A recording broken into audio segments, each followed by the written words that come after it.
प्यारे दोस्तों, आज हम देखने जा रहे हैं कि इंग्लिश स्पेलिंग के लिए जो रूल्स है उनको कौन कौन से एक्सेप्शन है। अपवाद नंबर 2। अपवाद नंबर 2 जो है ना दोस्तों, उनको कहते हैं alphabets with split personality. Split personality यानी क्या? इन अल्फ़ाबेट्स का व्यक्तिमत्व दोहरा रहता है। साथियों, आपने डॉक्टर जैकिल और मिस्टर हाइड की कहानी तो ज़रूर सुनी होगी। उस कहानी में एक ही शरीर में दो व्यक्तिमत्व रहते हैं। डॉक्टर जैकिल है काइंड और मिस्टर हाइड है बहुत ही क्रूएल। तो दोस्तों, ऐसे जो व्यक्तिमत्व रहते हैं ना, जो एक ही बॉडी में है परंतु अलग अलग किस्म के हैं, उसे कहा जाता है स्प्लिट पर्सनालिटी। अब आप ज़रूर कहोगे कि अल्फ़ाबेट्स की स्प्लिट पर्सनालिटी कैसे हो सकती है। आइए दोस्तों, यही बात अब समझाती हूँ मैं। इंग्लिश स्पेलिंग्स के जो रूल्स हमने सीखे हैं ना, उसके अनुसार हर एक अल्फ़ाबेट को अपना खुद का एक साउंड रहता है। जैसे कि बी, इसका खुद का साउंड है ब।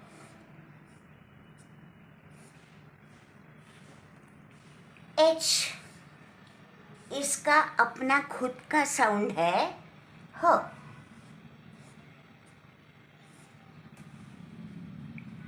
पर समझो कि ये जो अल्फ़ाबेट्स है वो कभी बन जाते हैं एक साउंड के और कभी बन जाते हैं दूसरे साउंड के लिए।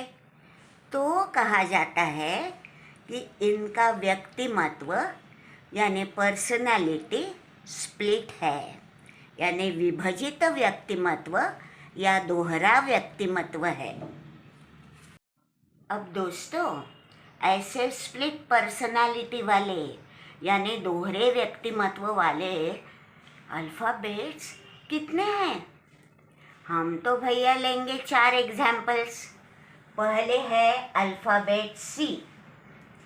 दूसरा अल्फ़ाबेट जो दोहरा व्यक्तिमत्व बताता है वह है के।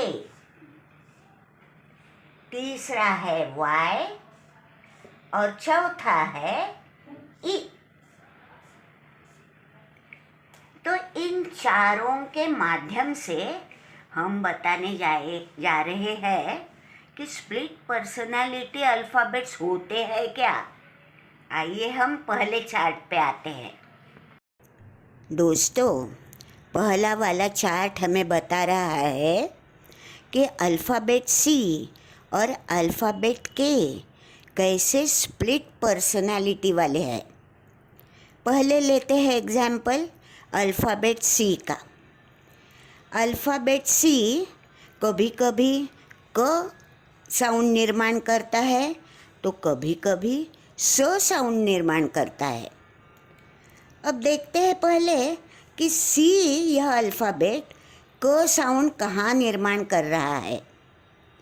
अगर ए अल्फ़ाबेट सी के बाद में आए, जैसे कैट, कॉल, कैच, इन सब में ए अल्फ़ाबेट सी के बाद आ रहा है तो यहाँ सी बन जाएगा क। ओ अगर सी के बाद आ रहा है, जैसे कोट, कूपन, कॉर्न, तो यहाँ पे सी का उच्चारण होगा क। और अगर यू अल्फ़ाबेट सी के बाद आ रहा है तो उच्चारण बन जाएगा कट, क्यूट, कप, यानी सभी वर्ड्स स्टार्टिंग विथ क साउंड। अब सी का उच्चारण स कब हो रहा है? अगर ई अल्फ़ाबेट सी के बाद आता है, जैसे राइस, सेंटर, सीज, तो सी का उच्चारण हम करते हैं स से। अगर आई सी के बाद आ रहा है, जैसे कि सर्कल, सिटी, सिनेमा, तो सी का उच्चारण स बन जाता है। अगर वाई यह अल्फ़ाबेट सी के बाद आ रहा है, जैसे कि साइकिल, सिलेंडर, साइक्लोन, तो सी का उच्चारण बन जाता है स साउंड से।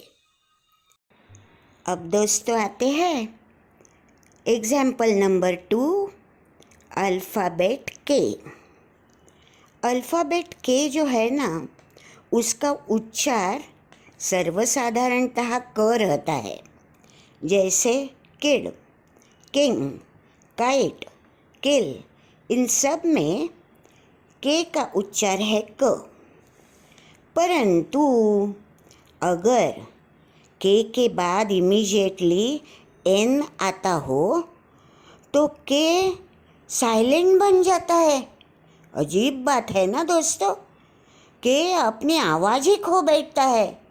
इसका उदाहरण है नी, नाइफ, नो और नॉक। अब दोस्तों शुरू करते हैं पन्ना नंबर 2, अपवाद नंबर 2 का। यहाँ हमने उदाहरण दिए हैं अल्फ़ाबेट वाई और अल्फ़ाबेट ई किस तरह से स्प्लिट पर्सनालिटी रखते हैं। अल्फ़ाबेट वाई जो है ना दोस्तों, उसका उच्चार होता है य, जैसे yellow, yolk, you, yell, etcetera. परंतु अगर वाई हमने वर्ड के लास्ट में रख दिया तो ई की मात्रा बन जाती है। अजीब है ये दोस्तों। जैसे कि सिटी, इसमें वाई अंत में है तो ये बन गया ई की मात्रा। पिटी, स्टेबिलिटी, ईयरली, एक्सेट्रा। अब साथियों देखते हैं अल्फ़ाबेट ई की करामत। वैसे देखा जाए ना तो ई जहाँ भी आता है वहाँ ए की मात्रा बनती है, जैसे कि पेन, हैन, टेन, मैन। पर अगर हमने यही ई वर्ड यानी शब्द के अंत में जोड़ दिया तो वो साइलेंट हो जाता है। अजीब ही है बाबा। एग्जाम्पल है quite, rare, centre, stabilise, etcetera. Quite में ई लास्ट में है तो हम क्वाइटे नहीं बोलते, हम बोलते हैं क्वाइट।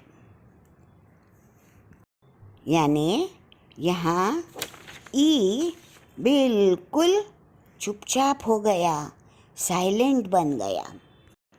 तो दोस्तों इतने सारे अजीब अजीब एक्सेप्शंस यानी अपवाद अंग्रेज़ी में है, तभी तो जोकिंगली कहा जाता है कि अंग्रेज़ी यह most unruly language of the rulers है।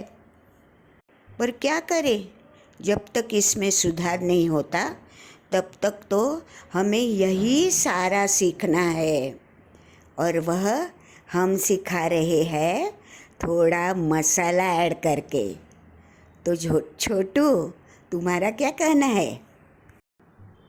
अंग्रेजी कर दी आसान, अंग्रेजी कर दी आसान, देख खिली मुस्कान, देख खिली मुस्कान।